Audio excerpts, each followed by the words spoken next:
Friend welcome to my channel झाले झोले अम्बले। आज के आमी हाजिर होयेछि सन्ध्येर एकटी स्नैक्स रेसिपि निये क्रिस्पी पोटैटो पकोड़ा। एटी खेते खूबই ভালো হয়, खूब सिम्पल এই डिश। ताहले चलुन देखे नेওয়া যাক আজকে আমার এই রেসিপি।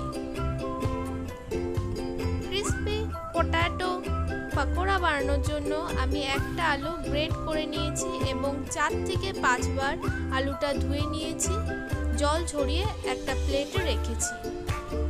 এখন একটা বোল নিয়েছি, তার মধ্যে ঢেলে দিলাম জল ঝরিয়ে রাখা আলু।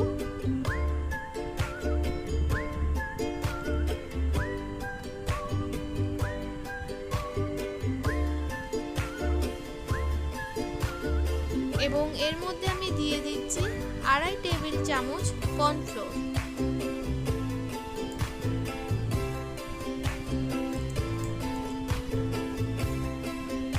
আলুর সঙ্গে কর্নফ্লাওয়ারটা ভালো করে মাখিয়ে নিচ্ছি।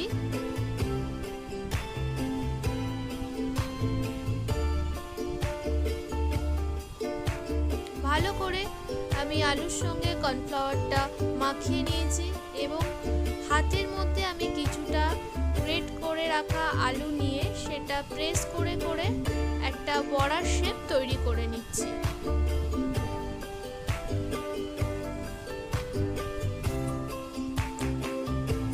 খুবই ইজি এই রান্নাটি, আপনারা বাড়িতে যখন তখন অনায়াসে বানিয়ে ফেলতে পারেন।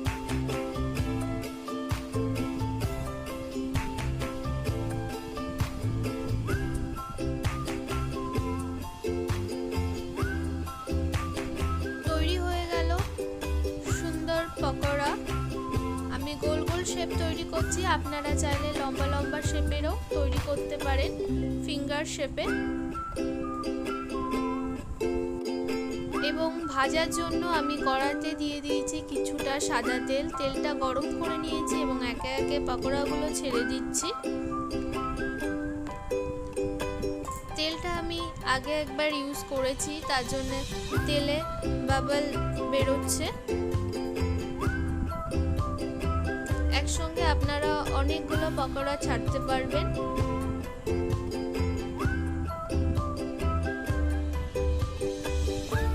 গ্যাসের ফ্লেমটা আমি মিডিয়ামে রেখে পকোড়াগুলো ভাজছি উল্টে পাল্টে।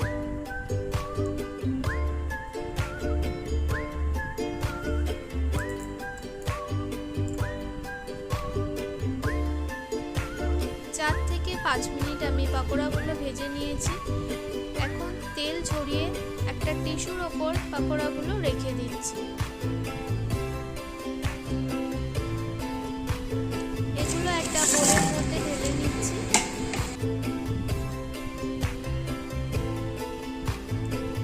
পকোড়াগুলো কতটা ক্রিস্পি হয়েছে সেটা আপনাদেরকে আমি দেখিয়ে দিচ্ছি।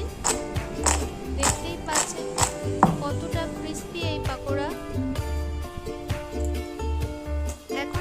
ওপর থেকে ছড়িয়ে দিলাম কিছুটা ধনেপাতা কুচি, দিচ্ছি খুব সামান্য লঙ্কা গুঁড়ো। আমি লঙ্কা গুঁড়ো ব্যবহার করছি, আপনারা চাইলে স্কিপ করতে পারেন এবং গোলমরিচ গুঁড়ো ব্যবহার করতে পারেন। ওপর থেকে ছড়িয়ে দিলাম কিছুটা নুন এবং ভালো করে সমস্ত কিছু মিশিয়ে নিলাম।